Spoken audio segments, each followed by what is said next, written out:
Ça fait maintenant plus de 5 ans que je crée des sites internet et ça fait maintenant 1 an et demi que je suis freelance à temps plein et c'est clairement la meilleure chose qui me soit arrivée professionnellement. Pourquoi? Déjà, t'as une liberté temporelle, c'est toi qui gères ton temps, t'es pas forcé d'aller au travail le matin, t'as une liberté géographique de ouf, je voyage environ 10 mois par an, je suis revenu en France pendant 2 mois et je repars fin septembre, t'as pas de problème de patron, même si t'as des clients qui sont parfois relous, t'as moins de stress parce que c'est toi qui les choisis au final. Bref, il y a plein d'avantages certes, mais il y a aussi 2 contraintes majeures, c'est le fait de s'auto-gérer et le fait de s'auto-discipliner, ça ce sont 2 qualités qui sont rares et qui sont pas faciles à maîtriser. Donc si t'es prêt à t'auto-gérer et à t'auto-discipliner, ce que je te propose dans cette vidéo, c'est un guide étape par étape pour devenir freelance en création de site internet en 2024. Alors déjà, pourquoi se lancer en 2024 et est-ce que l'IA ferait pas un petit peu peur, etc.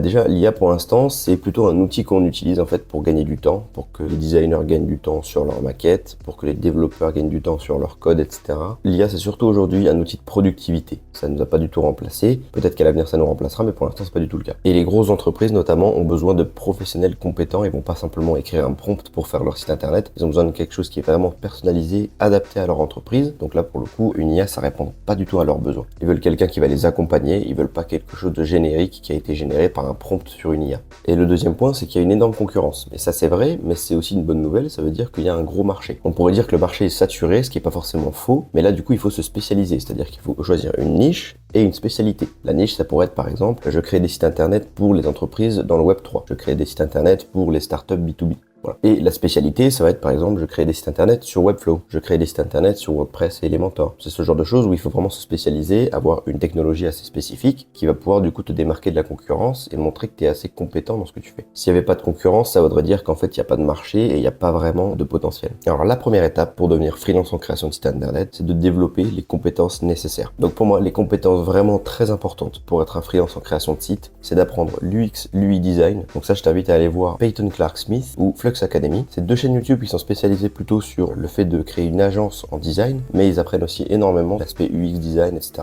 Je t'invite aussi à aller voir au niveau francophone Basti qui fait du super contenu. Ensuite, je te conseille vivement d'apprendre le HTML, le CSS et un petit peu de JavaScript. Il y a beaucoup de gens qui disent non, on peut créer des sites internet WordPress sans ça. C'est vrai dans une certaine mesure, c'est-à-dire qu'à un moment donné, tu vas être vachement limité en fait. Tu vas pas comprendre trop le système des Flexbox par exemple, ou les grids, etc. en CSS, et du coup, tu vas faire un petit peu à la volée sur WordPress sans trop savoir de quoi il s'agit. Moi, je t'invite vivement à apprendre ça. Tu pourras vachement être beaucoup plus compétent que les autres en fait. Bien sûr, il faut que tu apprennes WordPress et l'utilisation de page builder comme Elementor, Bricks, éventuellement Divi, même si je suis pas fan, mais en tout cas voilà, Elementor, Bricks Builder. Il y en a d'autres aussi maintenant qui sont en train d'être créés. Il y a Breakdance, tout ça. C'est aussi une bonne idée de se pencher sur Gutenberg, qui sont les blocs natifs de WordPress, donc où tu n'utilises pas de constructeur de page. Donc pour WordPress, je t'invite à aller voir WP Marmite, WP Origami ou moi-même. Et dans un second temps, éventuellement, ce que tu peux faire, c'est apprendre Webflow ou Framer, qui sont des outils plus orientés design, orientés animation, on va dire. Et donc ça, je te renvoie également sur Flux Academy, qui fait du très très bon contenu. La deuxième étape, qui est primordiale, ça va être de créer un portfolio pour montrer ce que tu sais faire. Alors si t'as pas forcément de portfolio ou de site perso, je t'invite à le créer tout simplement. Inspire-toi d'autres portfolios sur WordPress, n'essaie pas de réinventer la roue et crée le tien en fonction d'eux. Déjà, tu vas avoir une petite expérience au niveau de la création de ton site perso. Et ensuite, ce que je te conseille de faire si t'as pas forcément encore de clients actuellement, ça va être aussi de créer des projets factices. Donc par exemple, tu vas t'inspirer de sites internet,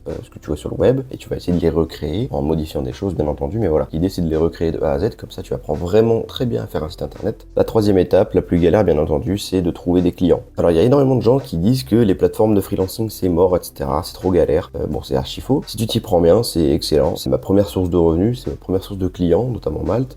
Donc ce que tu vas faire, c'est que tu vas t'inscrire sur coder.com et Malte. Alors ce que j'avais fait dans un premier temps, c'était que j'utilisais coder.com. Je n'utilisais pas encore Malte à ce moment-là. Et ce que je faisais, c'est que je répondais à toutes les annonces qui avaient un rapport avec mes compétences. Je mettais un prix relativement bas et je mettais un jour de temps de travail parce que j'avais tout simplement aucun moyen de me démarquer par rapport à la concurrence qui avait déjà des avis, etc. Moi, j'avais aucun avis, donc il fallait bien que je puisse montrer un petit peu que j'étais là. Donc voilà, c'est ce que j'ai fait. J'ai mis un prix très bas et un temps de travail très bas également. Aussi, une qualité très importante pour les plateformes de freelancing, c'est le fait d'être réactif. Faut que tu sois archi réactif, en particulier au début. Donc une fois que tu as fait quelques missions sur coder.com et que tu t'es familiarisé avec le concept de freelancing, je t'invite maintenant à passer sur Malte. Donc le Malte, c'est clairement la meilleure plateforme de freelancing en France. Ce qu'il faut que tu fasses maintenant, c'est que tu te crées un profil optimisé à fond. J'avais créé une vidéo comment devenir super malteur que je vais te mettre en carte. Et donc là, un très bon moyen déjà pour commencer sur Malte, ça va être de bouche à oreille. Alors je m'explique, tu vas en parler du coup à toute ta famille. Par exemple, tu vas dire à tes proches, voilà, je crée des sites internet maintenant. Tu vas parler à tes amis, je crée des sites. Tu vas même voir des entreprises locales à côté de chez toi. Tu vas leur dire, voilà, si vous avez besoin d'un site internet et tout, voici mes coordonnées. Et forcément, à un moment donné, quelqu'un va se souvenir que tu crées des sites internet, quelqu'un va te contacter éventuellement, même si ça sera pas le contrat qui va te rapporter 1 million d'euros, bah ça reste quand même un contrat et ça va te ramener un petit peu d'argent. Et surtout, le petit cheat code qu'il faut que tu fasses, c'est qu'avec ce client-là, faut que tu le passes sur Malte en fait. Tu envoies ton devis depuis Malte à ce client-là, ça va te faire très peu de frais puisque c'est toi qui l'as ramené sur Malte plutôt que l'inverse. Donc l'avantage avec le fait de passer un client sur Malte, déjà l'algorithme apprécie ça, ensuite ça va te laisser un avis positif sur ton profil, donc ça va te permettre de te démarquer déjà de tes concurrents et aussi ça va sécuriser ta mission. La quatrième étape, une fois que tu as une mission, c'est de délivrer à fond. Donne la meilleure impression, donne tout ce que tu peux durant cette mission, il faut vraiment que tu donnes plus que ce qui était prévu en fait. Donc si tu peux même offrir des services en plus, c'est-à-dire un mois de maintenance par exemple, si tu viens de créer un site internet, tu offres un mois de maintenance en plus, la personne elle n'a pas à gérer tout l'aspect maintenance et ça c'est gratuit, bah, le fait qu'elle s'y attende pas, ça va la régaler en fait. Parce que ton client il va s'attendre à un site, il s'attendra pas à ce que tu lui offres quelque chose en plus, il a des attentes ici et toi tu vas surpasser ses attentes. On va pas trop s'attarder sur la cinquième étape, c'est la gestion freelancing. Je te conseille d'utiliser Abi pour la gestion de tes factures, pour la déclaration d'URSSAF, la déclaration de TVA si tu as dépassé le seuil pour la TVA. Tout est centralisé, c'est vraiment pas mal. La sixième étape, ça va être de continuer à te former à fond. Il y a plein de compétences annexes et complémentaires, on va dire, à la création de sites internet. Il y a du SEO, il y a du copywriting, il y a de l'analyse de données avec Analytics par exemple. Il y a le no-code, des automatisations Make, Zapier, etc.